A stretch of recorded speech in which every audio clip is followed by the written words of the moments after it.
कहीं पूजा पाठ हो तो वहाँ अपनी पत्नी के साथ रहना आवश्यक है। तो क्या प्रधानमंत्री महोदय जी को आप क्या कहना चाहते हैं कि यशोदा बेन जी को लेकर आए या कि फिर? नहीं, मैं तो कहूँगी कि दादाजी दादी जी को लेकर आइए, जाइए मनाइए, क्योंकि बहुत बड़ा जग है आपका। इस जग में आप दोनों प्राणी रहेंगी ना तो हमारे लिए तो बहुत आत्मा से इतना मुझे खुश होंगी ना कि कोई हिसाब नहीं है। आप इतना बड़ा काम की हैं, तो आपने काम किया है तो इसको अधूरा मत छोड़िए। आप जाकर माता जी को पकड़ के लाइए। आपकी अर्धांगिनी है, भले गुस्सा है तो क्या है, आप जैसे स्वर्ग के नसीब हो रहे हैं ना, स्वर्ग में जाने के लिए उनको भी लेकर जाइए साथ में। आपका जीवन साथी हैं, आप उनके साथ रहे हैं, जा रहे हैं, मरे हैं। आप दोनों एक साइकिल का दोनों आप चक्के हैं। सही बात। अगर आप एक चक्का पर चढ़ के जाएंगे तो आपको सफलता नहीं मिलेगा। तो मैं माता जी से आग्रह करती हूँ, मोदी जी की मलकाइन से, कि आप कृपया जाइए। स्वर्ग का नसीब बड़ा भाग से नहीं ये सब मिलता है जग करने के लिए। तो वो तो आज सोच ही रही हैं कि अगर प्रधानमंत्री महोदय जी मुझे लाएंगे तो मैं चलबे करूंगी। नहीं। लेकिन ये लाने के लिए तैयार तो नहीं। लाने के लिए तैयार नहीं है।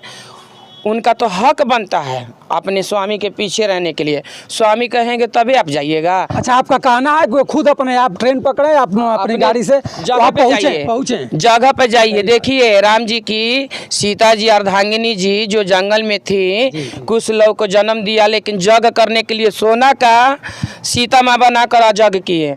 तो आप जीती हैं, आपके अंदर आत्मा अगर होगा शुद्ध आत्मा, तो आप उनके साथ जाकर साथ दीजिएगा। आप साथ दीजिएगा तो समाज कोई किसी को कहने लायक नहीं रहेगा कि नहीं आपने बैठा तो अधूरा बैठा।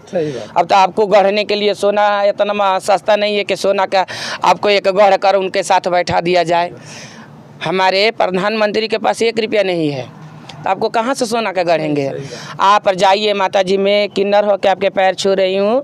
आप मोदी चाचा जी के साथ जाकर बैठिए, जग में शामिल होइए और जग को संपन्न कीजिए। मैं और कुछ नहीं कहूँगी, मैं शुद्ध आत्मा हूँ, आपका शुद्धता बतिया रही हूँ। आपको भी स्वर्ग नसीब हो। जैसे हम लोग नहीं कर पाएंगे तब हम लोग सोचेंगे कुछ करने के लिए। मित्रों देखिए, विश्वामित्र जी के नगरी से एक किन्नर आकर के गाजीपुर और बलिया में अनोखा पहल करके और एक इतिहास रचने के मूड में है। और मैं इनसे ये जानना चाहूँगा कि क्या आप गाना वाना भी सुनते हैं कि बहुत अच्छे गाना गाते हैं? क्यों नहीं गाती हूँ। तो एक राम मंदिर का उद्घाटन कल होने वाला है। राम जी का प्रधानमंत्री महोदय जी ने प्राण प्रतिष्ठा करेंगे। उनके नाम पर एक सोहर गीत गा दीजिए जो कि आपके प्रचलन में बहुत सुंदर हो। अच्छा ठीक है सर, मैं गा दूंगी। राम जी के लिए भी गा दूंगी, कृष्ण भगवान के लिए भी गा दूंगी। हम लोग तो भगवान का भजने करके गाते खाते हैं। तो मैं क्या कहूँगी, अरे जाहि दीन रामा मोर जन्म ले धरती, आनंद भैले देवता खुशीला भैले हो। ए लाला सभावा बैठे राजा दशरथ। उनके पिताजी जो हैं वो सभा बीच बैठ के पूरा जो अपना जनता जनार्दन में किसी को हार दे रहे हैं, किसी को कंगन दे रहे हैं, किसी को ज़मीन दे रहे हैं, किसी को अनाज दे रहे हैं, तो बहुत चीज़ दान किए हैं। उसी में हम लोग भी थे, हमारा भी विभाग था। तो कभी शंकर जी आए, कभी विश्वकर्मा भगवान आए, और उनके साथ हर इंसान, मतलब जैसे अभी हम जा रहे हैं, यहाँ पर जो शुद्ध आत्मा होगा वही रामनगरी चौंपेगा। सही बात। और जिसका दिल में कीना होगा, दूसरे को सताने वाला धंधा होगा, वो कभी नहीं जाएगा। वो तो अपने घर पे दीपावली भी नहीं बारेगा कि तेल खर्चा हो जाएगा, मोमबत्ती जल जाएगा। मैं तो अपने दिल में यहाँ एक चिराग बार के बैठी हूँ कि भगवान का स्थापना हो जाए खूब अच्छा से। भगवान का खूब भव्य मंदिर बना है, अब कहना क्या है, उसका कोई तुलना नहीं है। योगी मोदी जी बहुत अच्छा काम कर रहे हैं। आप यहाँ पर रहकर मृतलोक में अच्छा काम करके जाइए कि कोई देख के जरने वाला जरते रहे। एक नहीं कहावत है कि जरा तरा तो जर के बुता जा, तब बुता जा। अगर आपको कह रही है कि भैया चलिए आप एक बहुत एक माने बेटी पाल करके और बेटी की शादी करना एक मंदिर का पुण्य होता है। सही बात सर। लोग यही माने पूर्वजों के लोग यही कहते हैं कि मंदिर का वो धर्म निभा रही हैं। आप तो एक मंदिर का काम कर दीजिएगा। आप मंदिर समझ करके इस क्षेत्र के जनता और पब्लिक आपको ये कह दे कि चलिए आप चुनाव लड़िए, तो आप क्या कर सकती हैं? मैं लड़ूंगी।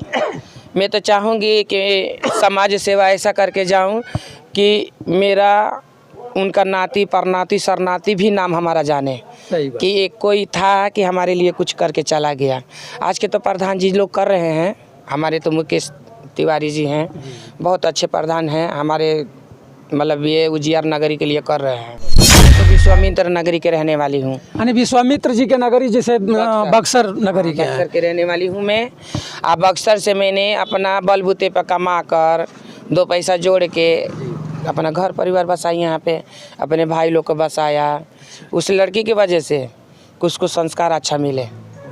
हम अपने किन्नर के बीच उस लड़की को नहीं रखते हैं सर। मैंने अपने परिवार के बच्ची को अपने परिवार में रखी है। और बांग्लादेश और बिहार दोनों सटे हुए बॉर्डर है, उस बॉर्डर पर मैं हूँ और मेरे साथ देख रहे हैं आप सोनी किन्नर को।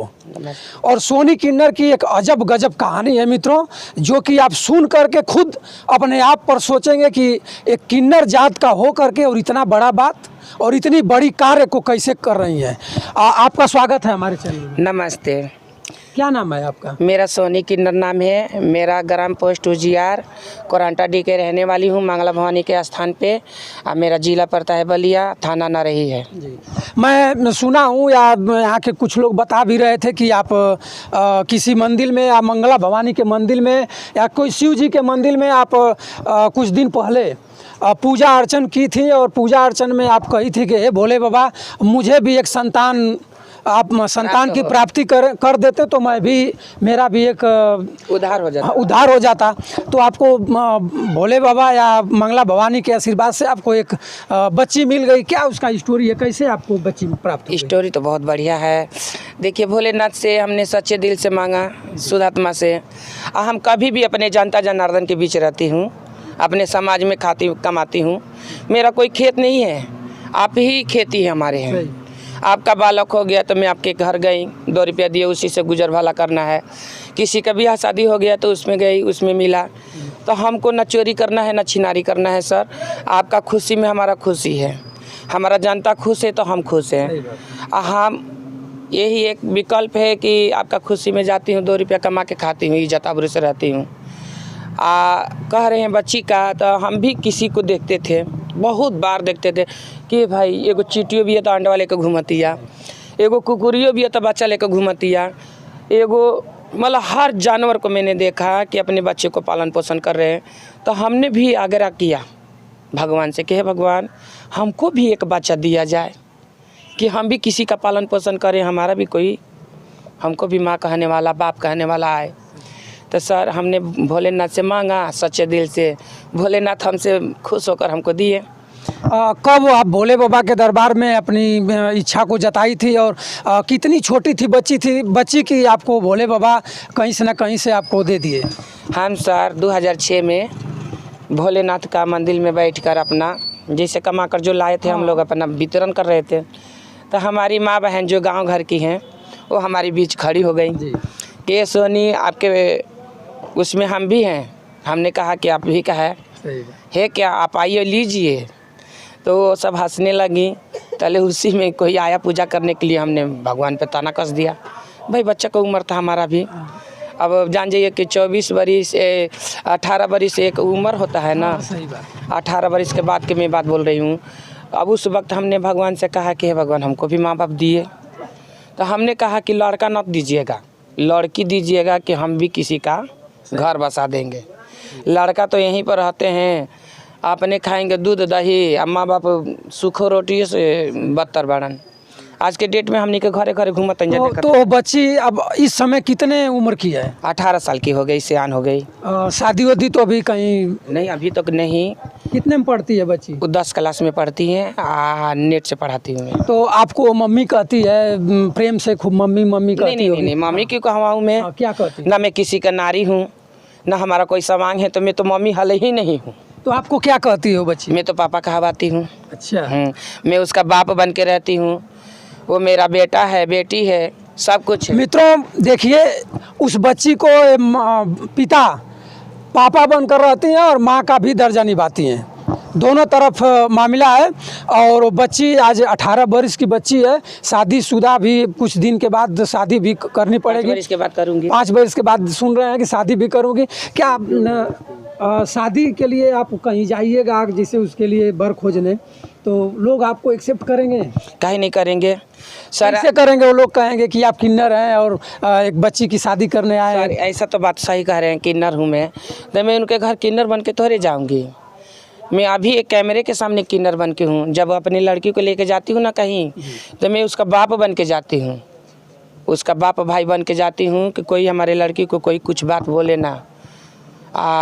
हम उसको माँ बन के थोड़े पाली हूँ, उसको बाप बन के पाली हूँ। माँ बाप का दोनों को प्यार देती हूँ। तो शादी में आप पूरे उसका आप पिता बन करके जाइएगा और जो रस्म होता है वो सब करेंगे, सिस्टम से आप करिएगा। हाँ सर। और उसके बाद ये बताइए कि आपका कैसे सब कारोबार चलता है? जजमानों को यहाँ जाती हैं, बधाई वधाई गाती हैं, उसके बाद लाती हैं, तो उसमें अपना परिवार जीवन का? हाँ जी, वही है हमारा एक आधार। अच्छा, तो आप यहीं के रहने वाले खुद हैं या कि कहीं अगल बगल से आके यहाँ बसे? नहीं, हमें तो विश्वामित्र नगरी के रहने वाली हूँ। यानी विश्वामित्र जी के नगरी, जैसे बक्सर नगरी के हैं। बक्सर के रहने वाली हूँ मैं। बक्सर से मैंने अपना बलबूते पर कमा कर 2 पैसा जोड़ के अपना घर परिवार बसाई, यहाँ पे अपने भाई लोग को बसाया। उस लड़की की वजह से उसको संस्कार अच्छा मिले। हम अपने किन्नर के बीच उस लड़की को नहीं रखते हैं सर। मैंने अपने परिवार के बच्ची को अपने परिवार में रखी हैं और अपना आप एक टीम एक बना करके कहीं और रहती हैं। तो ये बताइए कि जैसे बक्सर से आप कब यहाँ आई? मैं बक्सर से यहाँ पे आ गई, हमको मैं देखिए 96 में आई थी। यहाँ 96 में आई? 96 से यहाँ आप रेगुलर रह रही हैं? हाँ, रेगुलर रह रही हूँ। तो इस क्षेत्र में आप गाना बजाना करती हैं क्या? कभी चुनाव उनाव लड़ने का भी इच्छा जता? अरे ना सर, अरे है बेटी पार हो जाई ना, तो अगर हमारा के समाज कही कि हमारा खातिर कुछ कर, तो समाज खातिर कल जाई। हाँ, ऐसा कोनो बात नहीं के कि अगर समाज अगर आपको कह रही है कि भैया चलिए आप एक बहुत एक माने बेटी पाल करके और बेटी की शादी करना एक मंदिर का पुण्य होता है। सही बात सर। लोग यही माने पूर्वजों के लोग यही कहते हैं कि मंदिर का वो धर्म निभा रही हैं। आप तो एक मंदिर का काम कर दीजिएगा। मंदिर समझ करके इस क्षेत्र के जनता और पब्लिक आपको ये कह दे कि चलिए आप चुनाव लड़िए, तो आप क्या कर सकती हैं? मैं लड़ूंगी। मैं तो चाहूँगी कि समाज सेवा ऐसा करके जाऊँ कि मेरा उनका नाती परनाती सरनाती भी नाम हमारा जाने। सही बात। कि एक कोई था कि हमारे लिए कुछ करके चला गया। आज के तो प्रधान जी लोग कर रहे हैं, हमारे तो मुकेश तिवारी जी हैं, बहुत अच्छे प्रधान हैं हमारे, मतलब ये उजियार नगरी के लिए कर रहे हैं। अब वो लोग नहीं कर पाएंगे, तब हम लोग सोचेंगे कुछ करने के लिए। मित्रों देखिए, विश्वामित्र जी के नगरी से एक किन्नर आकर के गाजीपुर और बलिया में अनोखा पहल करके और एक इतिहास रचने के मूड में है। और मैं इनसे ये जानना चाहूँगा कि क्या आप गाना वाना भी सुनते हैं कि बहुत अच्छे गाना गाते हैं? क्यों नहीं गाती हूँ। तो एक राम मंदिर का उद्घाटन कल होने वाला है। राम जी वहाँ राम जी का प्रधानमंत्री महोदय जी ने प्राण प्रतिष्ठा करेंगे। उनके नाम पर एक सोहर गीत गा दीजिए जो कि आपके प्रचलन में बहुत सुंदर हो। अच्छा ठीक है सर, मैं गा दूंगी। राम जी के लिए भी गा दूंगी, कृष्ण भगवान के लिए भी गा दूंगी। हम लोग तो भगवान का भजन करके गाते खाते हैं। तो मैं क्या कहूँगी, अरे जाहि दीन राम मोर जन्म ले धरती, आनंद भैले देवता खुशीला भैले हो। ए लाला सभावा बैठे राजा दशरथ। उनके पिताजी जो हैं वो सभा बीच बैठ के पूरा जो अपना जनता जनार्दन में किसी को हार दे रहे हैं, किसी को कंगन दे रहे हैं, किसी को ज़मीन दे रहे हैं, किसी को अनाज दे रहे हैं, तो बहुत चीज़ दान किए हैं। उसी में हम लोग भी थे, हमारा भी विभाग था। तो कभी शंकर जी आए, कभी विश्वकर्मा भगवान आए, और उनके साथ हर इंसान, मतलब जैसे अभी हम जा रहे हैं, यहाँ पर जो शुद्ध आत्मा होगा वही रामनगरी चौंपेगा। सही बात। और जिसका दिल में कीना होगा, दूसरे को सताने वाला धंधा होगा, वो कभी नहीं जाएगा। वो तो अपने घर पे दीप दिवाली भी नहीं बारेगा कि तेल खर्चा हो जाएगा, मोमबत्ती जल जाएगा। मैं तो अपने दिल में यहाँ एक चिराग बार के बैठी हूँ कि भगवान का स्थापना हो जाए खूब अच्छा से। भगवान का खूब भव्य मंदिर बना है। अब कहना क्या है, उसका कोई तुलना नहीं है। योगी मोदी जी बहुत अच्छा काम कर रहे हैं। आप यहाँ पर रहकर मृतलोक में अच्छा काम करके जाइए कि कोई देख के जरने वाला जरते रहे। एक नहीं कहावत है कि जरता रहता जर के बुता जा, तब बुता जाओ लोग। क्या कहीं पूजा पाठ हो तो वहाँ अपनी पत्नी के साथ रहना आवश्यक है। तो क्या प्रधानमंत्री महोदय जी को आप क्या कहना चाहते हैं कि यशोदा बेन जी को लेकर आएं या कि फिर? नहीं, मैं तो कहूँगी कि दादाजी दादी जी को लेकर आइए, जाइए मनाइए, क्योंकि बहुत बड़ा जग है आपका। इस जग में आप दोनों प्राणी रहेंगी ना तो हमारे लिए तो बहुत आत्मा से इतना मुझे खुश होंगी ना कि कोई हिसाब नहीं है। आप इतना बड़ा काम की हैं, तो आपने काम किया है तो इसको अधूरा मत छोड़िए। आप जाकर माता जी को पकड़ के लाइए। आपकी अर्धांगिनी है, भले गुस्सा है तो क्या है, आप जिसे स्वर्ग के नसीब हो रहे हैं ना, स्वर्ग में जाने के लिए उनको भी लेकर जाइए साथ में। आपका जीवन साथी हैं, आप उनके साथ रहे हैं, जरे हैं, मरे हैं। आप दोनों एक साइकिल का दोनों आप चक्के हैं। सही बात। अगर आप एक चक्का पर चढ़ के जाएंगे तो आपको सफलता नहीं मिलेगा। तो मैं माता जी से आग्रह करती हूँ, मोदी जी की मलकाइन से, कि आप कृपया जाइए। स्वर्ग का नसीब बड़ा भाग से नहीं ये सब मिलता है जग करने के लिए। तो आज सोच ही रही हैं कि अगर प्रधानमंत्री महोदय जी मुझे लाएंगे तो मैं चलबे करूंगी। नहीं। लेकिन ये लाने के लिए तैयार तो नहीं। लाने के लिए तैयार नहीं है। उनका तो हक बनता है अपने स्वामी के पीछे रहने के लिए। स्वामी कहेंगे तभी आप जाइएगा। अच्छा, आपका कहना है कि खुद अपने आप ट्रेन पकड़े, आप अपनी गाड़ी से जगह पे पहुँचे जगह पे जाइए। देखिए राम जी की सीता जी अर्धांगिनी जी जो जंगल में थी, कुछ लोग को जन्म दिया, लेकिन जग करने के लिए सोना का सीता माँ बनाकर जग किए। तो आप जीती हैं। आपके अंदर आत्मा अगर होगा शुद्ध आत्मा, तो आप उनके साथ जाकर साथ दीजिएगा। आप साथ दीजिएगा तो समाज कोई किसी को कहने लायक नहीं रहेगा कि नहीं आपने बैठा तो अधूरा बैठा। अब तो आपको गढ़ने के लिए सोना इतना सस्ता नहीं है कि सोना का आपको एक गढ़ कर उनके साथ बैठा दिया जाए। हमारे प्रधानमंत्री के पास 1 रुपया नहीं है, तो आपको कहाँ से सोना का गढ़ेंगे। आप जाइए माता जी, मैं किन्नर होकर आपके पैर छू रही हूँ। आप मोदी चाचा जी के साथ जाकर बैठिए, जग में शामिल होइए और जग को संपन्न कीजिए। मैं और कुछ नहीं कहूँगी। मैं शुद्ध आत्मा हूँ, आपका शुद्धता बतिया रही हूँ। आपको भी स्वर्ग नसीब हो जैसे हमको होगा।